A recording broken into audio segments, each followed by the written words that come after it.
இருக்கு. அவங்க ஒன்னால பலப்படுவாங்க. நீ தேவனுடைய பருவத்துல இருந்து பெற்றுக்கொண்ட அந்த வல்லமை உன் மூலமா அவங்களுக்கு என்னப்படும்? வெளிப்படும். அநேகருக்கு நம்மளை ஆசீர்வாதமா மாற்றுவாரு. மோசையை ஒரு தலைவரா உருவாக்குறாரு. நமக்கு தெரியாது, நம்ம ஒருவேளை அற்பமா நம்மள நினைப்போம். எனக்கு எதுவுமே தெரியாது, எனக்கு வயசாயிடுச்சு. நம்மளுடைய நிறைய பேர் நம்மளுடைய சொல்ற சாக்கு என்ன தெரியுமா? எனக்கு ஏஜ் ஆயிடுச்சு, நான் வயசாயிடுச்சு, என்னால ஒண்ணும் இல்ல. 80 வயசுலதான் மோசையை அழைக்கிறாரு. 120 வயசு வரைக்கும் அவரை கொண்டு போறாரு. இன்னும் கூட இருந்திருக்கலாம். ஆனா அதுக்கு முன்னாடி இஸ்ரவேல், ஏன்னா அது அவர் பண்ண தப்புனால அதுக்கு முன்னாடி எக்ஸ்டெண்ட் பண்ண முடியாது. ஏன் அப்படின்னா அவர் கானானுக்குள்ள போக கூடாது சொல்லிட்டாரு. நீ பண்ண தப்புனா நீ கானானுக்குள்ள போக மாட்டேன். ஆனா ஒன்னால அவன் ஜனம் பாதிக்கப்படக்கூடாது. ஒன்ன நான் எடுத்துக்கிறேன். ஆனா அவன் ஜனங்கள் இஸ்ரவேல் ஜனங்கள் கானானுக்குள்ள போகட்டும். அதனால நான் விசுவாசிக்கிறேன் 120 எடுத்திருப்பாரு. இல்லன்னா இன்னும் கொஞ்ச நாள் வச்சு கானானுக்குள்ள கொண்டு போயிருப்பாரு. ஆமே. வயது ஒரு சாக்கல்ல.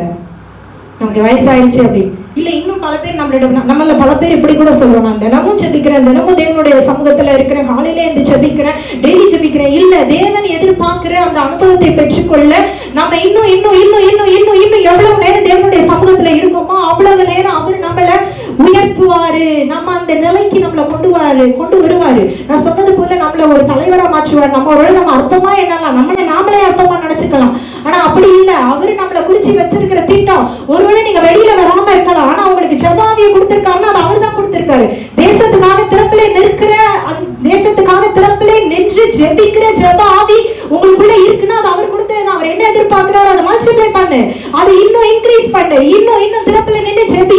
உனக்கே தெரியாது நீ ஜெபிக்கிறது. நீ இன்னைக்கு ஒரு தேசத்துக்காக, இன்னைக்கு ஒரு மாநிலத்துக்காக ஜெபிச்சிருக்கலாம். ஆனா உன் ஜெபத்தை கேட்டுதான் நான் அன்னைக்கு அற்புதம் செய்ய போறேன். உன் ஜெபத்தை கேட்டுதான் நான் இன்னைக்கு அற்புதம் செஞ்சேன். அது நமக்கு தெரியாது. அவர் ஒரு நாள்ல நம்மளை சந்திக்கும் போது சொல்லுவாரு, நீ இப்படி பண்ண, நான் இப்படி பண்ண அப்படின்னு. ஆமே. இந்த நாள்ல நம்ம வீட்டுக்கு போகும்போது நமக்கு இருக்கிற ஒரே கோல் என்னவா இருக்கணும்னா, தேவனுடைய பர்வதத்துல நான் நிற்கணும். அவர் என்னை அழைக்கிறாரு.